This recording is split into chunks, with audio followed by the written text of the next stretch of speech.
السلام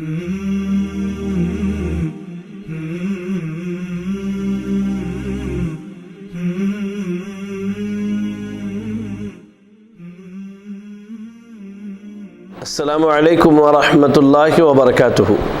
الحمد للہ رب العالمین والعاقبۃ للمتقین، الصلاۃ والسلام علی رسولہ الکریم وعلی آلہ واصحابہ ومن تبعہم بإحسان الی یوم الدین، اما بعد۔ معزز و مکرم ناظرین اکرام، آپ سب کا استقبال ہے ہمارے اس آن لائن کورس حقوق العباد میں۔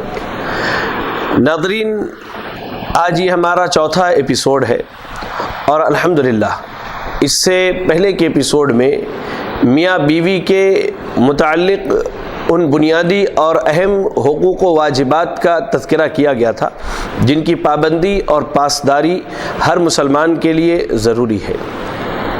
یاد رکھیں، حقوق العباد میں ماں باپ، آل اولاد اور میاں بیوی کے بعد جو سب سے اہم اور بنیادی حق ہے وہ رشتہ داروں کا حق ہے۔ یاد رکھیں، شریعت اسلامیہ نے رشتہ داروں کے حقوق کی ادائیگی پر بڑا زور دیا ہے۔ رشتہ داروں کے حقوق یعنی ان کے ساتھ حسن سلوک کرنا، ان کی خبرگیری کرنا اور ان کے ساتھ ہر قسم کا تعاون پیش کرنا۔ اللہ رب العالمین نے قرآن مجید کی اگر ہم تلاوت کریں تو سورہ بنی اسرائیل آیت نمبر 26، آیت نمبر 26 میں اللہ نے کہا وَآتِ ذَا الْقُرْبَى حَقَّهُ، اور رشتہ داروں کو اس کا حق دو۔ اور ایک دوسرے مقام پر اگر ہم قرآن کی تلاوت کریں تو اللہ رب العالمین نے سورۃ النحل کی آیت نمبر 90، آیت نمبر 90 میں فرمایا ان اللہ یأمر بالعدل والاحسان وایتاء ذی القربى، بے شک اللہ تعالیٰ عدل و احسان کا اور رشتہ داروں کو دینے کا حکم دیتا ہے۔ اللہ اکبر۔ یہاں ذرا غور کریں، اللہ نے پہلے کیا کہا؟ ان اللہ یأمر بالعدل والاحسان، اللہ تعالیٰ عدل و احسان کا حکم دیتا ہے۔ عدل و احسان کے حکم کے بعد اللہ نے الگ سے رشتہ داروں کو دینے کا حکم دیا ہے۔ حالانکہ اگر دیکھا جائے تو عدل و احسان میں یہ چیز بھی شامل ہے کہ رشتہ داروں کے ساتھ حسن سلوک کیا جائے، لیکن اس کے باوجود اللہ تعالیٰ نے ان کو دینے کا الگ سے حکم دیا۔ اس سے مقصود کیا ہے؟ رشتہ داروں کے حقوق کی ادائیگی کی اہمیت کو اجاگر کرنا ہے، اس لیے کہ اللہ تعالیٰ نے جہاں عدل و انصاف کا ذکر کیا وہیں الگ سے رشتہ داروں کو بھی دینے کا حکم دیا ہے۔ اگر ہم اور آپ رشتہ داروں کے حقوق کو تلاشنے لگیں تو کم از کم قرآن مجید میں تقریباً 9 مقامات پر رشتہ داروں کو ان کے حق کو ادا کرنے کا حکم دیا گیا ہے، ایسے ان کے ساتھ حسن سلوک کا حکم دیا گیا ہے۔ اس کے علاوہ یعنی 9 مقامات کے علاوہ بعض ایسے اور بھی مقامات ہیں جہاں ضمناً ان کا تذکرہ آیا ہے، اور اکثر و بیشتر مقام پر قرآن مجید میں اللہ نے جو رشتہ داروں کے حقوق کی ادائیگی کی بات کی وہاں اللہ نے یہی حکم دیا کہ اور رشتہ داروں کو ان کا حق دے دو۔ لہذا یہ بات یہاں واضح ہو گئی کہ رشتہ داروں کے ساتھ حسن سلوک کرنا، ان کے ساتھ امداد و تعاون کا معاملہ کرنا، ان پر احسان نہیں ہے، بلکہ یہ وہ حق ہے جو اللہ تعالیٰ نے اصحاب حیثیت رشتہ داروں کے معاملے میں عائد کیا ہے۔ اللہ اکبر۔ اگر وہ اسے ادا کریں، اللہ اکبر، اگر وہ اسے ادا کریں تو وہ اللہ کے ہاں ثواب کے حقدار ہوں گے، اور اگر ادا نہ کریں تو یاد رکھیں، اللہ اکبر، یہ اپنی اس کوتاہی کی وجہ سے اللہ رب العالمین کے ہاں مجرم سمجھے جائیں گے۔ یاد رکھیں ایک چیز کہ بنا بری اہل ثروت اور اہل خیر کی یہ ذمہ داری ہے کہ وہ اپنے اس حق کو اس طرح ادا کریں جیسے وہ نماز ادا کرتے ہیں، جیسے وہ زکوٰۃ ادا کرتے ہیں، جیسے وہ روزہ رکھتے ہیں، جیسے وہ حج و عمرہ ادا کرتے ہیں۔ اللہ اکبر۔ ان عبادات کا اہتمام کر کے وہ کسی پر احسان نہیں کرتے بلکہ وہ اللہ کا شکر بجا لاتے ہیں۔ ٹھیک اسی طرح رشتہ داروں کو دے کر کے، رشتہ داروں پر خرچ کر کے، رشتہ داروں کی ہر اعتبار سے رشتہ داروں کا تعاون اور مدد کر کے جو ہے وہ در حقیقت اللہ رب العالمین کے طرف سے عائد کردہ اس فریضے کو ادا کرتے ہیں جس کے ادا کرنے کے اللہ تعالیٰ نے انہیں توفیق دی ہے۔ لیکن یاد رکھیں ہمارے معاشرے میں اکثر و بیشتر لوگ ایسے ہیں جو یہاں رشتہ داروں کے معاملے میں کوتاہی کے حقدار ہیں، تو بعض لوگ ایسے ہیں جو رشتہ داروں کے ساتھ بھلائی اور احسان کرنے کے بعد جو ہے ان پر احسان جتلانا شروع کر دیتے ہیں اور انہیں کیا ہے تکلیف دینے لگتے، جبکہ اللہ رب العالمین نے اس طرح سے یعنی بھلائی کرنے کے بعد احسان جتلا کر نیکیوں کو برباد کرنے سے منع کیا ہے۔ سورۃ البقرہ کی تلاوت کریں، آیت نمبر 264 264 پڑھیں۔ اللہ نے کیا کہا؟ لا تبطلوا صدقاتکم بالمن والاذی، اور احسان جتلا کر اور تکلیف دہ باتیں کر کے اپنے صدقات کو ضائع مت کرو۔ اللہ اکبر۔ آپ دیکھیں اسی خرابی کی وجہ سے بہت سارے ایسے ہمارے رشتہ دار ہیں جو غریب ہیں، محتاج ہیں، ضرورت مند ہیں، لیکن اپنے کسی رشتہ دار سے مالی تعاون لینے سے گریز کرتے ہیں۔ اس کی بنیادی وجہ یہ ہے اللہ اکبر کہ ہمارا جو رویہ ہے اور ہمارا جو اخلاق ہے اور ہمارے جو لوگوں سے معاملات ہیں وہ ڈرتے ہیں ایسا نہ ہو کہ لینے کے بعد جو ہے یہ ہم پر ظلم و زیادتی کرنے لگے، ہمارے ساتھ ناانصافی کا معاملہ کرنے لگے، یا ہمیں برا بھلا کہنے لگے، یا ہم پر احسان جتلانے لگے، جس کی وجہ سے بہت سارے ہمارے رشتہ دار جو ہیں ہم سے تعاون لینے سے محروم ہو جاتے ہیں۔ یاد رکھیں کتاب و سنت کا اگر ہم گہرائی سے مطالعہ کریں تو رشتہ داروں کے ساتھ صلہ رحمی کے بے شمار فوائد بیان کیے گئے ہیں۔ اللہ اکبر، اللہ اکبر۔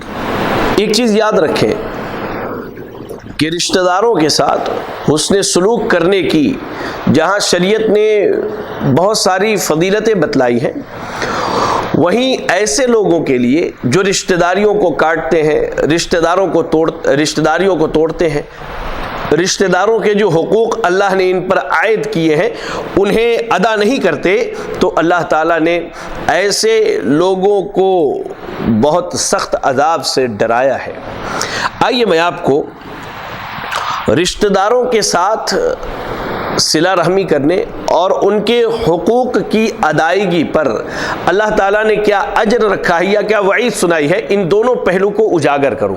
اس کی بنیادی وجہ یہ ہے کہ اگر ہمیں اس کی فضیلت معلوم ہوگی تو ہم بڑھ چڑھ کر کے اس میں حصہ لیں گے، اور اگر اس کی قباحت اور خرابی کا ہمیں علم ہو جائے گا تو ہم اپنے آپ کو کیا ہے اس سے یعنی رشتہ داروں کے حقوق کو مارنے یا حق تلفی سے اپنے آپ کو کیا ہے بچا کر رکھیں گے۔ آئیے سب سے پہلا مسئلہ جو ہے وہ یہ ہے کہ اگر کوئی آدمی صدقہ کرے اور وہ صدقہ اپنے رشتہ دار کو دے تو اس کے لیے دگنا اجر ہے۔ اللہ اکبر۔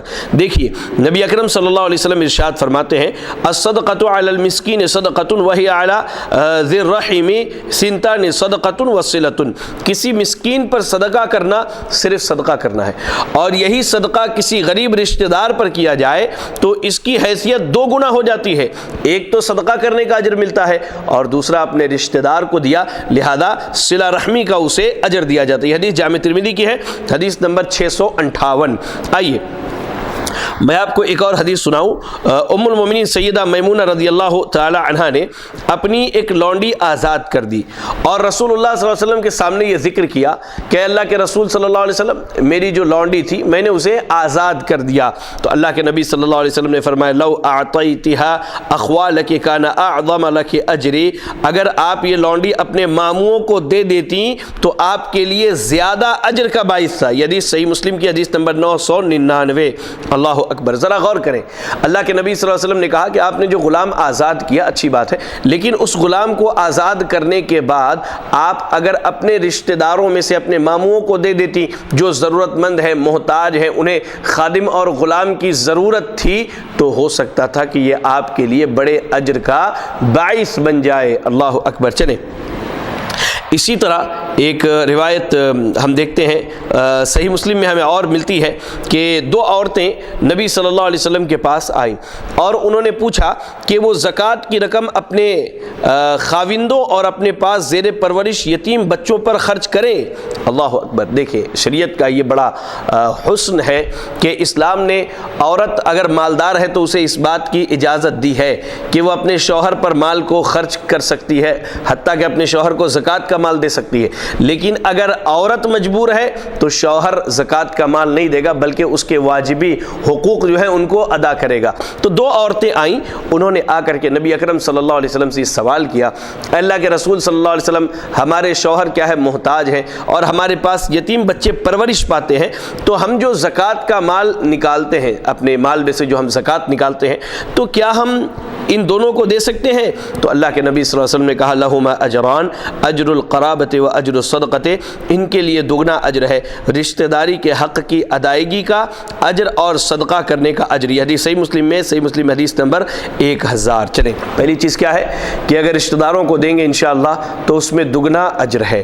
دوسری فضیلت یہ ہے کہ جو آدمی رشتہ داری کو نبھاتا ہے یا رشتہ داروں کے حقوق کی ادائیگی کرتا ہے تو اس کے رزق میں کشادگی کر دی جاتی ہے اور اس کے عمر میں اضافہ کر دیا جاتا ہے۔ سیدنا ابو ہریرہ رضی اللہ تعالی عنہ سے روایت ہے، رسول اللہ صلی اللہ علیہ وسلم نے فرمایا من احب ان یبسط له فی رزقه وینسأ له فی اثره فلیصل رحمه، جسے یہ پسند ہو کہ اس کی روزی میں کشادگی اور اس کے عمر میں اضافہ ہو تو اسے چاہیے کہ وہ صلہ رحمی یعنی رشتہ داروں کے حقوق کو ادا کرے۔ اللہ اکبر۔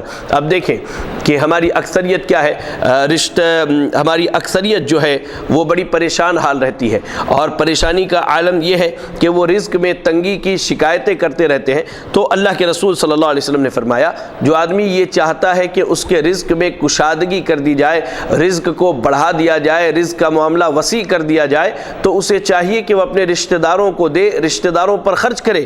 اور ایسے ہی اگر وہ چاہتا ہے کہ اس کے عمر میں اضافہ ہو، اس سے پہلے بھی میں نے پچھلے ایپیسوڈ میں اس بات کا ذکر کیا تھا کہ عمر میں اضافے سے مراد کیا ہے۔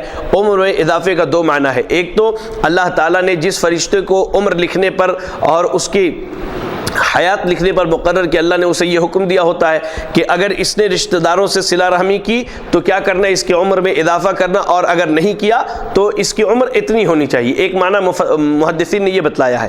دوسرا معنی محدثین نے یہ بتلایا ہے کہ انسان کے عمر میں در حقیقت برکت دے دی جاتی ہے۔ ایک آدمی 40 سال کی عمر میں جتنے کام کر لیتا 90 سال والا اتنی عمر میں وہ نہیں کر پاتا ہے، تو اللہ تعالیٰ اس کی عمر میں برکت عطا فرماتا ہے۔ لہذا رشتہ داروں پر خرچ کرنے اور ان کے حقوق کی ادائیگی سے ہمارے رزق میں کشادگی اور عمر میں اضافہ ہوتا ہے۔ ایسے ہی تیسری فضیلت جو ہے وہ یہ ہے کہ رشتہ داروں کے حقوق کی ادائیگی جنت میں داخلے کا سبب ہے۔ اس تعلق سے صحیح بخاری میں ہمیں ایک حدیث ملتی ہے، بڑی معروف و مشہور حدیث ہے۔ ایک شخص نے نبی اکرم صلی اللہ علیہ وسلم سے کہا اخبرنی بعمل یدخلنی الجنۃ، مجھے ایسا عمل بتلائیں جو مجھے جنت میں داخل کر دے۔ لوگوں نے کہا اسے کیا ہے، اسے کیا ہے؟ نبی کریم صلی اللہ علیہ وسلم نے فرمایا اسے کوئی اہم حاجت ہے۔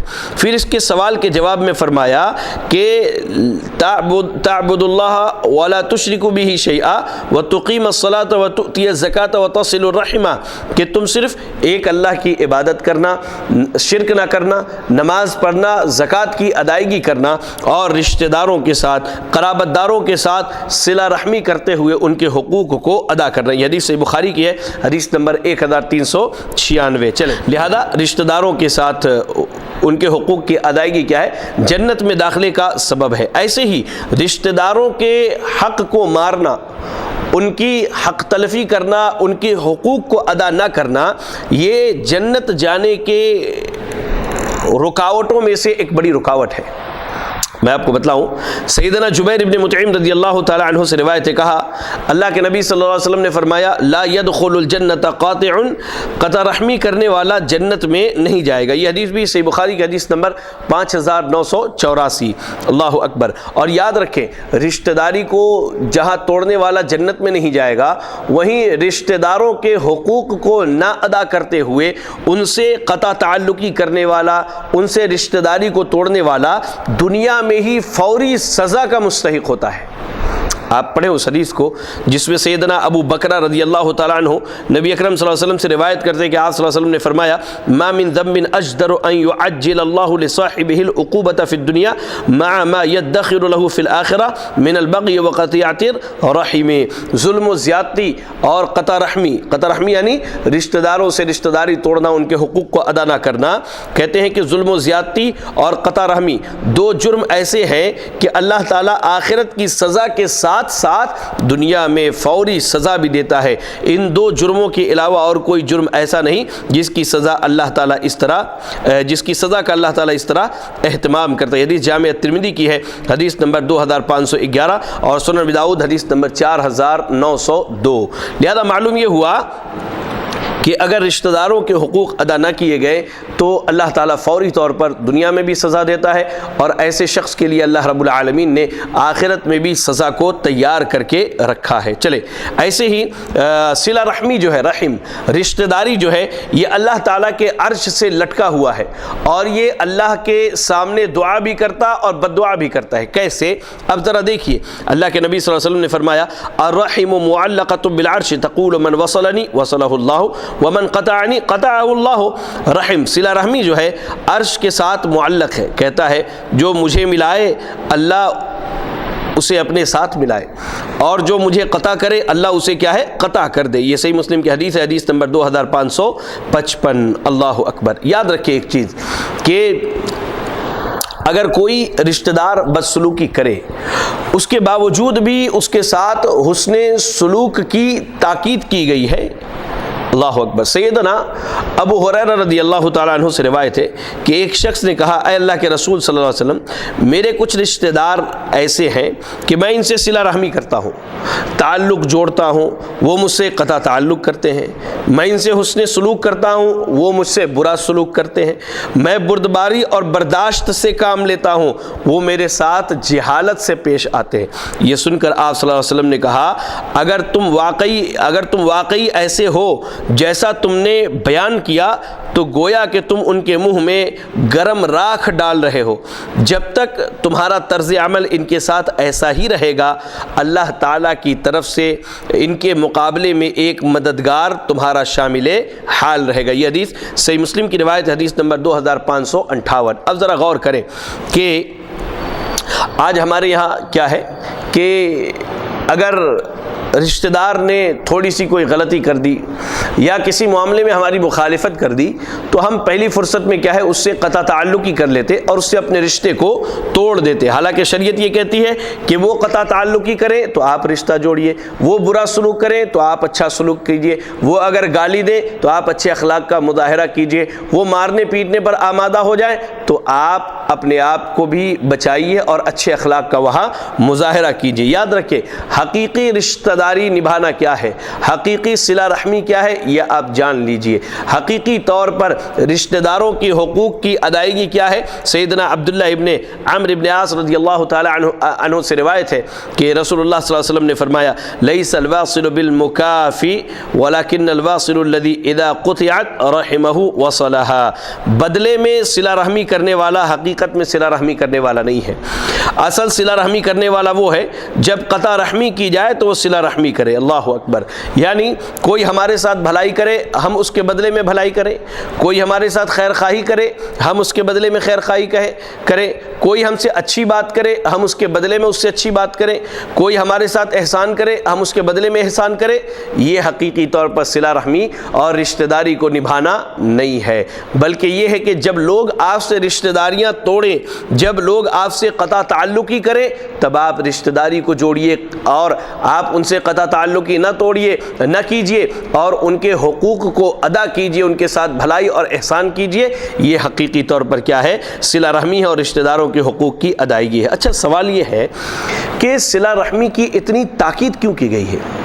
اب یہ غور کرنے کی چیز ہے ناظرین کہ میں نے جو دلائل آپ کے سامنے پیش کیے، ایک دلیل ابھی اور آپ کو دوں گا انشاءاللہ کہ صلہ رحمی کی اتنی تاکید کیوں کی گئی ہے، تو یاد رکھیں اس کی بنیادی وجہ یہ ہے کہ لڑائی جھگڑے کے اسباب زیادہ تر رشتہ داروں ہی کے درمیان پائے جاتے ہیں، کیونکہ رشتے ناطے بھی زیادہ تر رشتہ داروں ہی کے درمیان ہوتے ہیں۔ ایسے ہی جائیداد میں اشتراک بھی رشتہ داروں کے درمیان ہوتے ہیں، کاروبار میں حصہ داری زیادہ تر قرابت داروں اور رشتہ داروں کے ساتھ ہوتی ہے، اور ایسے ہی مل جل کر رہنا بھی زیادہ تر رشتہ داروں کے درمیان ہی ہوتا ہے۔ یہ 4 چیزیں ایسی ہیں جو لڑائی جھگڑے اور تلخی و کشیدگی کا باعث بنتی ہیں.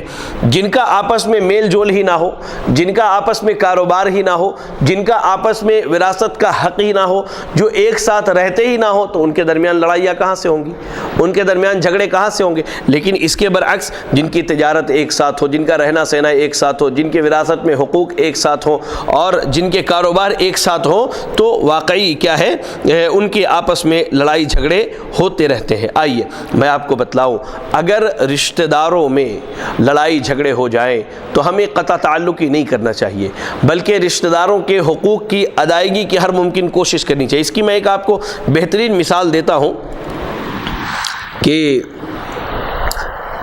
سیدہ ام المومنین عائشہ صدیقہ رضی اللہ تعالی عنہ پر منافقین نے تہمت لگائی، بدکاری کی تہمت منافقین نے لگائی. اس تہمت کے معاملے میں کچھ سادہ دل مسلمان بھی منافقوں کے جھانسے میں آ کر شریک ہو گئے تھے. ان میں ایک صحابی ہیں سیدنا مصطح ابن اثاثہ رضی اللہ تعالی عنہ. یہ نہایت غریب تھے، ہجرت کر کے مکے سے مدینہ آئے تھے اور سیدنا ابو بکر صدیق رضی اللہ تعالی عنہ کے خالازاد بھائی بھی تھے، اور ان کی غربت کی وجہ سے ان کی کفالت جو ہے سیدنا ابو بکر صدیق رضی اللہ تعالی عنہ نے کر کے رکھی تھی. جب سیدنا ابو بکر صدیق رضی اللہ تعالی عنہ کو اس بات کا علم ہوا کہ ان کی عظیم بیٹی صدیقہ کائنات کو بدنام کرنے کی مہم میں مصطح بھی منافقین کے ہم نوا ہے، تو انہیں بڑی سخت تکلیف ہوئی اور انہوں نے یہ قسم کھا لی کہ آج کے بعد میں مصطح کی کفالت نہیں کروں گا. اللہ اکبر. یہ سیدنا ابو بکر صدیق رضی اللہ تعالیٰ عنہ کا غصہ ہونا یہ فطری چیز تھا، اور ان کی قسم بھی اس کا ایک منطقی نتیجہ تھا، لیکن اللہ تعالیٰ کو یہ بات پسند نہیں آئی. تو اللہ تعالیٰ نے قرآن مجید میں یہ آیت کریمہ نازل فرما دی، وَلَا يَأْتَلِ أُولُو الْفَضْلِ مِنْكُمْ وَالسَّعَةِ أَنْ يُؤْتُوا أُولِي الْقُرْبَى وَالْمَسَاكِينَ وَالْمُهَاجِرِينَ فِي سَبِيلِ اللَّهِ وَلْيَعْفُوا وَلْيَصْفَحُوا أَلَا تُحِبُّونَ أَنْ يَغْفِرَ اللَّهُ لَكُمْ.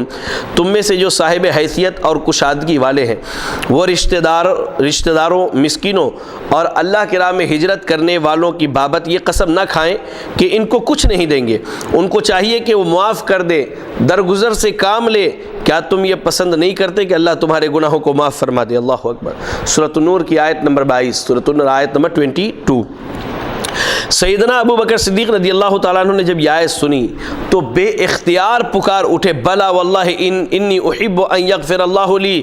کیوں نہیں؟ اللہ کی قسم میں یقیناً پسند کرتا ہوں کہ اللہ تعالیٰ میرے گناہوں کو معاف کر دے. سیدنا ابو بکر صدیق رضی اللہ تعالیٰ عنہ نے اپنے قسم کا کفارہ ادا کیا اور دوبارہ سیدنا مصطح رضی اللہ تعالیٰ عنہ کی کفالت شروع کر دی. یہ حدیث کیا ہے؟ صحیح بخاری کی روایت، حدیث نمبر 4750. اللہ اکبر.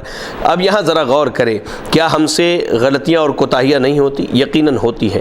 ہم اللہ سے یہی چاہتے کہ وہ معاف فرما دے، تو ہمیں بھی درگزر کرنا چاہیے، احسان کرنا چاہیے.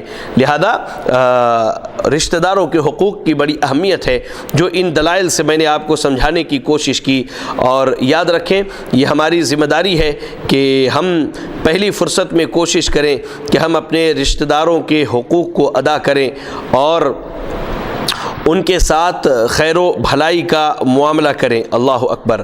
اور میں آپ کو ایک بات بتلا دینا چاہتا ہوں کہ رشتہ داروں کے تعلق سے اللہ کے رسول صلی اللہ علیہ وسلم ارشاد فرماتے ہیں کہ ما زال جبریل یوصینی بالجار حتی ظننت انہ سیورثہ، کہ جبریل علیہ السلام مجھے رشتہ داروں کے معذرت یہ پڑوسیوں کے تعلق سے حدیث ہے جو میری زبان سے نکل گیا، میں معذرت چاہتا ہوں. انشاءاللہ یہ ہم آگے چل کر کے آپ کے سامنے بیان کریں گے. بہرحال تو رشتہ داروں کے حقوق ہمارے اوپر بڑے اہم ہیں اور ہمیں چاہیے کہ رشتہ داروں کے ان حقوق کو پابندی سے ادا کریں. چلیں اس کے بعد کا جو مسئلہ ہے وہ ہے ہمسایوں کے، پڑوسیوں کے حقوق کا مسئلہ ہے. یاد رکھیں ہمارے پڑوسی، ہمارے ہمسائے اس بات کے مستحق ہیں کہ ہم ان کے ساتھ بھلائی کریں، احسان کریں، خیر و بھلائی کا معاملہ کریں. اگر ہم سورۃ النساء کی تلاوت کریں تو آیت نمبر 36 میں اللہ نے کہا وَبِالْوَالِدَيْنِ إِحْسَانًا وَبِذِي الْقُرْبَى وَالْيَتَامَى وَالْمَسَاكِينِ وَالْجَارِ ذِي الْقُرْبَى وَالْجَارِ ذِي الْجُنُبِ وَالصَّاحِبِ بِالْجَنبِ وَابْنِ السَّبِيلِ. اور ماں باپ کے ساتھ نیک سلوک کرو، قرابت داروں کے ساتھ، یتیموں اور مسکینوں کے ساتھ حسن سلوک کرو، اور پڑوسی رشتہ دار سے اور اجنبی ہمسائے سے، پہلو کے ساتھی اور مسافر سے احسان کا معاملہ کرو۔ اس آیت کریمہ میں اللہ تعالیٰ نے پڑوسیوں کی 3 قسمیں بتائی ہیں، یا کہہ لیجیے ہمسایوں کے اللہ نے 3 قسمیں بتائی ہیں: رشتہ دار ہمسایہ، اجنبی ہمسایہ اور عارضی ہمسایہ۔ رشتہ دار ہمسایہ کون ہیں؟ اس سے مراد جن کے ساتھ نسبی اور خاندانی قرابت ہے، اس کے ساتھ تعلق ہو یا نہ ہو۔ اللہ اکبر، معذرت، سب سے پہلے جو ہے وہ رشتہ دار ہمسایہ ہے۔ تو رشتہ دار ہمسائے سے مراد وہ ہے جن کے ساتھ انسان کا کیا ہے؟ نسبی اور خاندانی قرابت ہو، اس کے ساتھ گویا دگنا تعلق ہوا، جس کو ہر موقع پر ملحوظ رکھنا ہے، اس کے ساتھ حق قرابت بھی ادا کرنا ہے اور ہمسائیگی کا بھی فریضہ انجام دینا۔ جو ابھی ہم نے رشتہ داروں کے تعلق سے بات کی، تو جو نسبی اور خاندانی پڑوسی ہے، ہمارے ہمسایہ ہیں، ان کے ساتھ ہمارے دگنے حقوق ہو گئے۔ ایک تو یہ کہ یہ ہمارے رشتہ دار ہیں، رشتہ داری ادا کرنی ہے، اور دوسری چیز کیا؟ یہ ہمارے ہمسائے ہیں، اس ہمسائیگی کا بھی حق ادا کرنا ہے۔ اچھا، دوسرا ہے اجنبی ہمسائے۔ اس کا مطلب یہ ہے کہ صرف ہمسایہ ہے، اس کے حسب نسب سے آپ آگاہ نہیں ہیں، آپ اس کے لیے بیگانہ اور اجنبی ہے، اور وہ آپ کے لیے اجنبی اور بیگانہ ہے، لیکن وہ آپ کا ہمسایہ ہے، اس لیے اجنبیت اور بیگانگی کے باوجود اس کے ساتھ ہمسائیگی کا حق ضرور ادا کرنا ہے۔ اور تیسری قسم جو اللہ نے بتائی، عارضی ہمسایہ، اس کا مطلب یہ ہے کہ کوئی شخص آپ کے ساتھ بس میں، ریل میں یا ہوائی جہاز میں سفر کر رہا ہو اور آپ کے ساتھ والی سیٹ پر بیٹھا ہو، آپ اپنے اچھے اور حسن اخلاق و کردار سے یا تو اسے متاثر کر سکتے ہیں، یا اپنی بدمزاجی اور بد اخلاقی اور بد زبانی سے متنفر کر سکتے ہیں۔ اس کا حق ہمسائیگی آپ صحیح طریقے سے ادا کریں گے تو یقیناً آپ اسے اپنا گرویدہ بنا لیں گے۔ ان تینوں قسم کے ہمسایوں کے ساتھ، یعنی رشتہ دار ہمسایہ، اجنبی ہمسایہ اور عارضی ہمسایہ، ان تینوں کے ساتھ جو ہے اچھا سلوک کرنے کا اللہ رب العالمین نے حکم دیا ہے۔ پڑوسی صرف وہی نہیں ہوتا جس کا گھر آپ کے گھر کے ساتھ یا سامنے ہو، بلکہ ارد گرد رہنے والے سب پڑوسی ہیں۔ نبی صلی اللہ علیہ وسلم کا ارشاد ہے کہ من سرہ ان یحب اللہ ورسولہ او یحبہ اللہ ورسولہ فلیصدق حدیثہ اذا حدث ولیؤد امانتہ اذا اؤتمن ولیحسن جوار من جاورہ۔ جسے یہ پسند ہو کہ وہ اللہ اور اس کے رسول سے محبت کرے، یا اللہ اور اس کا رسول اسے پسند کرے، تو اسے چاہیے کہ جب وہ بات کرے تو سچی بات کرے، اور جب اسے امانت پکڑائی جائے تو امانت ادا کرے، اور اپنے پڑوسی کے ساتھ حسن سلوک کرے۔ یہ حدیث شعب الایمان للبیہقی کی ہے۔ ایسے ہی سیدنا ابو شریح رضی اللہ تعالیٰ عنہ سے روایت ہے، رسول اللہ صلی اللہ علیہ وسلم نے فرمایا، واللہ لا یؤمن واللہ لا یؤمن واللہ لا یؤمن، قیل من یا رسول اللہ، قال الذی لا یأمن جارہ بوائقہ۔ اللہ کی قسم وہ مومن نہیں ہو سکتا، اللہ کی قسم وہ مومن نہیں ہو سکتا، اللہ کی قسم وہ مومن نہیں ہو سکتا۔ پوچھا گیا، اللہ کے رسول کون مومن نہیں ہو سکتا؟ آپ نے فرمایا وہ آدمی جس کے پڑوسی اس کی شرارتوں سے محفوظ نہ ہو۔ یہاں دیکھیں، اگر پڑوسی کو ہم تکلیف پہنچاتے ہیں، پڑوسی کو اگر ہم ایذا پہنچاتے ہیں اور اس کے ساتھ ہمارے اخلاق اچھے نہیں ہیں، اس کے حقوق کو ادا نہیں کرتے، تو اللہ کے نبی صلی اللہ علیہ وسلم نے ایسے شخص سے جو ہے ایمان کی نفی کی ہے۔ اور یہ حدیث سے بخاری کی روایت، حدیث نمبر 6016۔ ایسے ہی سیدنا انس بن مالک رضی اللہ تعالی عنہ سے روایت ہے کہ اللہ کے نبی صلی اللہ علیہ وسلم نے فرمایا، والذی نفسی بیدہ لا یؤمن عبد حتی یحب لجارہ ما یحب لنفسہ۔ اس ذات کی قسم جس کے ہاتھ میں میری جان ہے، کوئی بندہ مسلمان نہیں جب تک کہ وہ اپنے ہمسائے کے لیے وہی کچھ نہ چاہے جو اپنے لیے چاہتا ہو۔ اللہ اکبر۔ یہ حدیث صحیح مسلم کی حدیث نمبر 45۔ میں آپ کو بتلاؤں کہ اللہ کے نبی صلی اللہ علیہ وسلم نے یہاں تک تاکید فرمائی ہے کہ اگر آپ کا پڑوسی آپ سے برا سلوک کرے تو ہمیں پڑوسیوں سے اچھا سلوک کرنا چاہیے، انہیں تحفے تحائف دینے چاہیے، جس سے آپس کی محبت بڑھتی ہے۔ نبی اکرم صلی اللہ علیہ وسلم نے کہا، یا نساء المسلمات لا تحقرن جارۃ لجارتها ولو فرسن شأت۔ اللہ اکبر۔ صحیح بخاری کی روایت حدیث نمبر 2566۔ اللہ کے نبی صلی اللہ علیہ وسلم نے کہا، اے مسلمان عورتوں، ہرگز کوئی پڑوسن اپنی دوسری پڑوسن کے لیے معمولی ہدیے کو بھی حقیر نہ سمجھے، خواہ بکری کی کھر ہی کیوں نہ ہو۔ دیکھیں ایک ادنا سی چیز کہ اللہ کے نبی صلی اللہ علیہ وسلم نے مثال دی، بکری کے کھر کی اس کی کیا حیثیت ہے، لیکن آپ نے کہا کہ اگر یہ بھی ہدیے کے طور پر دیا جائے تو اسے کیا ہے، اللہ اکبر، اسے قبول کر لے وہ، اللہ اکبر۔ لہذا یاد رکھیں ہدیے جو بھی ہم دیتے ہیں یہ سب سے پہلے ہمارے قریب ترین ہمسائے کا حق ہے، لہذا چیز پہلے اس کے ہاں بھیجی جائے اور اس کے بعد جو ہے جو دوسرے پڑوسی ہیں ان کو دیا جائے۔ اللہ کے نبی صلی اللہ علیہ وسلم ارشاد فرماتے جیسا کہ سیدنا عبداللہ ابن عمرو بن عاص رضی اللہ تعالیٰ عنہ نے فرمایا کہ خیر الجیران عند اللہ خیرہم لجارہ، پڑوسیوں میں سب سے بہترین پڑوسی اللہ کیا وہ ہے جو اپنے پڑوسی کے لیے سب سے بہتر ہو۔ جامع ترمذی کی روایت حدیث نمبر 1944۔ اللہ اکبر۔ پڑوسیوں کے حقوق کی ادائیگی اور ان کے ساتھ حسن سلوک کی تاکید جس قدر اسلام نے کی ہے، میں سمجھتا ہوں دوسرے کسی مذہب میں اتنی تاکید نہیں آئی ہے۔ آپ اس کا بخوبی اندازہ صحیح بخاری کی اس حدیث سے لگا سکتے جو میں نے پہلے آپ کو سنائی تھی۔ سیدہ عائشہ صدیقہ رضی اللہ تعالی عنہ فرماتی ہے کہ نبی کریم صلی اللہ علیہ وسلم نے فرمایا ما زال جبریل یوصینی بالجار حتی ظننت انہ سیورثہ، جبریل مجھے پڑوسی کے بارے میں مسلسل تاکید و تلقین کرتے رہے یہاں تک کہ میں نے گمان کیا کہ اسے یقیناً وارث قرار دے دیں گے۔ یہ حدیث صحیح مسلم کی روایت حدیث نمبر 2625۔ آپ ذرا دیکھیں کہ نبی اکرم صلی اللہ علیہ وسلم کہتے ہیں کہ جبریل علیہ السلام نے مجھے پڑوسی کے بارے میں بار بار تاکید کی۔ کس چیز کی تاکید کی؟ کہ پڑوسی کے ساتھ احسان کرو، ان کے ساتھ حسن سلوک کرو، ان کے ساتھ بھلائی کا معاملہ کرو، ان کے ساتھ خیر خواہی کا معاملہ کرو، ان کے حقوق کی ادائیگی کرو۔ کہتے اتنی وصیت کی، اتنی نصیحت کی مجھے تو ایسا لگا کہ جس طرح جائیداد میں وارثوں کا حق ہوتا ہے پڑوسیوں کا بھی حق ویسے ہی نہ مقرر کر دیا جائے۔ لہذا یاد رکھیں ان تمام حدیثوں کو اگر ہم سامنے رکھیں تو پڑوسیوں کے حقوق و آداب کے تعلق سے کچھ باتیں ابھر کے سامنے آتی ہیں۔ ان میں پہلی چیز یہ ہے کہ ان کے ساتھ اپنوں کا سا معاملہ کیا جائے، نہ کہ بیگانوں سا معاملہ کیا جائے، یعنی پڑوسی جو بھی ہیں ان کے ساتھ اپناپن دکھایا جائے، دلی لگاؤ اور تعلق دکھلایا جائے، اور ان کے ساتھ جس طرح سے ہم اپنے بیٹے کے ساتھ، اپنے سگے بھائی کے ساتھ، اپنی سگی بیٹی کے ساتھ یا اپنی والدہ یا والد کے ساتھ بھلائی اور احسان کرنا چاہتے ہیں، ہماری ذمہ داری ہے کہ ہم ان کے ساتھ ایسا ہی معاملہ کریں، بیگانوں سا معاملہ نہ کریں۔ دوسری چیز، ہمسایوں کا دوست بن کر رہا جائے نہ کہ دشمن۔ جو ہمارے پڑوسی ہیں، جو ہمارے ہمسائے ہیں، ان کا ہم دوست بن کر کے رہیں، ان کے دشمن نہ بنیں۔